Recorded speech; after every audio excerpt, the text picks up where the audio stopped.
कहानी पोस्टमैन, लेखक शैलेश मटियानी। प्रस्तुत कहानी पोस्टमैन शैलेश मटियानी जी ने लिखी है। यह कहानी उत्तर प्रदेश के कुमाऊं प्रदेश के दयाराम नाम के पोस्टमैन के इर्द गिर्द घूमती है। दयाराम इस कहानी के केंद्रवर्ती तथा मध्यवर्ती पात्र है। इस कहानी में लेखक ने पोस्टमैन दयाराम के जीवन से जुड़ी खट्टी मिट्टी घटनाओं का वर्णन किया है। इस कहानी में लेखक ने कुल 3 चिट्ठियों का वर्णन किया है, जिसमें से पहली चिट्ठी कमस्यारी गांव के सरपंच के नाम पर होती है, जो कि एक खुशहाली का पत्र है, जिसे जसवंत सिंह के बेटे रतन सिंह ने लिखी है, जो कि फौज में भर्ती हुआ है। दूसरी चिट्ठी दरअसल एक तार है, जो मुवाणी गांव के धनसिंह विष्ट नाम के एक व्यक्ति के नाम पर होती है, जिसमें धनसिंह का बेटा जो फौज में भर्ती हुआ था, उसके कश्मीर के लड़ाई में शहीद होने की खबर आई होती है। तीसरी चिट्ठी भी एक तार है, जो जसवंत सिंह नेगी के नाम पर होती है, जिसमें जसवंत सिंह नेगी की बेटी जो अल्मोड़ा ब्याही थी, उसके पहले संतान की खुशखबरी होती है। इस तरह लेखक ने 3 चिट्ठियों का वर्णन किया है। कहानी की शुरुआत खुशहाली के पत्र से होती है। कहानी का मध्य दुख भरा है और कहानी का अंत भी खुशखबरी के साथ होता है। दयाराम जब गांव में चिट्ठियां तथा डाक बांटने जाता है, तब उसकी खातिरदारी या उसकी आवभगत अच्छी या बुरी खबर के आधार पर होती है। दयाराम अगर अच्छी खबर लेके आता है तो उसे ज़्यादा चीनी डालकर और ढेर सारा दूध डालकर मीठी चाय पिलाई जाती है, मिठाई भी खिलाई जाती है, उसे बैठने के लिए बोला जाता है, अच्छी तरह से उसकी मेहमान नवाजी की जाती है। इतना ही नहीं, खुशी से शगुन के तौर पर उसे दक्षिणा भी दी जाती है। और वही अगर वह बुरी खबर लेके आता है तो उसे भला बुरा कहा जाता है, गालियाँ दी जाती है और कभी कभी उसके साथ मारपीट भी की जाती है। एक बार दयाराम गांव का सिपाही धनसिंह का बेटा फौज में कश्मीर की लड़ाई में मारा गया था। उसके मृत्यु या उसके मौत की तार देने दयाराम गया था। दयाराम ने खुद वह खबर पढ़कर सुनाई थी। तब दयाराम बड़ी मुश्किल से अपनी जान बचाकर वहाँ से निकल पाया था। धनसिंह की बहू दयाराम को भला बुरा कहने लगी थी, खबर सुनकर गाली गलौज करने लगी थी। इतना ही नहीं, वह दयाराम को मारने को दौड़ी थी। अब ऐसे ही एक अवसर पर दयाराम बहाना बनाकर तार देने को जाने से मना करता है और अपनी जगह उसके वरिष्ठ अधिकारी पांडे जी को तार देने को भेजता है। पांडे जी तार देकर लौटने तक दयाराम लेटे लेटे दिन में सपना देखने लगता है कि तार का परिणाम क्या निकलेगा।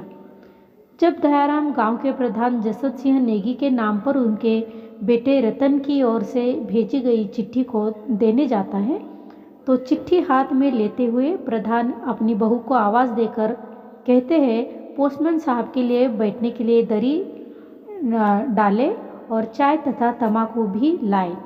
इतना बोलकर प्रधान दयाराम की ओर मुड़ता है तथा घूमता है और उसे चिट्ठी पढ़कर सुनाने के लिए बोलता है। दयाराम बैठते हुए लिफाफा खोलकर पढ़ना शुरू करता है। चिट्ठी में घर के सभी बड़े छोटे के प्रति आदर सत्कार की बातें लिखी हुई थी। छोटे भाई आनंद सिंह के शादी की बातों का भी जिक्र किया गया था। रतन अपने ड्यूटी के बारे में भी बात करता है, अपने कुशल होने की बात करता है। दयाराम चिट्ठी समाप्त कर आगे बढ़ता है। खमसारी गांव से दयाराम लौटा तो शाम हो रही थी। दयाराम ब्रांच पोस्ट ऑफिस बेनीनाग में पोस्टमैन था। नई नौकरी लगी थी। हाई स्कूल के बाद बेकार पड़ा था। उसके पिता ने उसे पोस्टमैन की नौकरी दिलाई थी।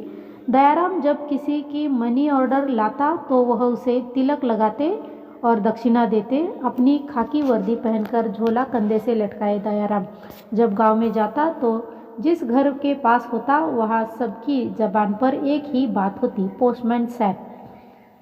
लड़ाई के समय में कुमाऊं गांव के अधिकांश या ज़्यादातर बेटे पलटन यानी कि फौज में भर्ती हो गए थे।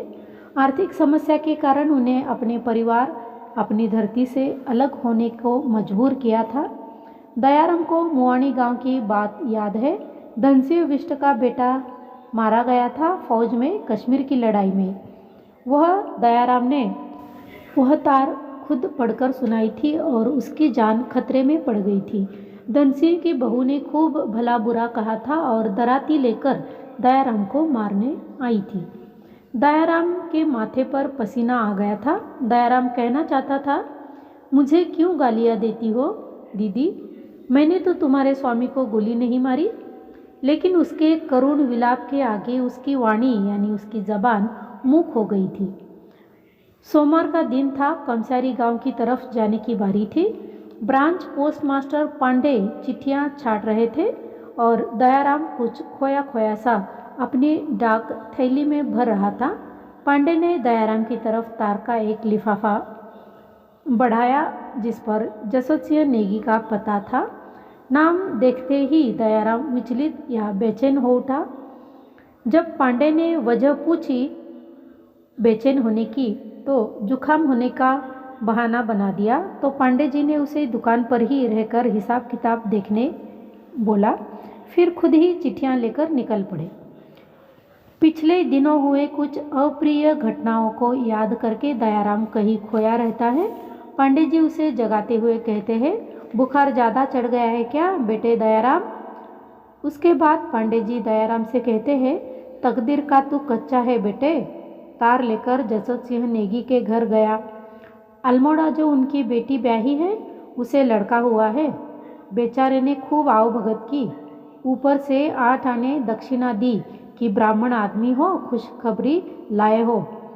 आखिर में पांडे जी अपनी जेब से चवन्नी निकालकर दयाराम को देते हुए बोले, चलने लगा था कि प्रधान की बहू प्रधान से बोली कि 4 आने दक्षिणा छोटे पोस्टमैन के लिए भी भेज दीजिए, बड़ी लक्ष्मी बेटी है।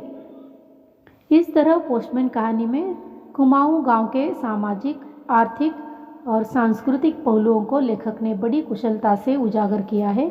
इस कहानी में लेखक ने कुमाऊं प्रदेश के लोगों का पोस्टमैन के साथ जुड़ी खट्टी मीठी भावनाओं का बड़ा ही सुंदर चित्रण किया है।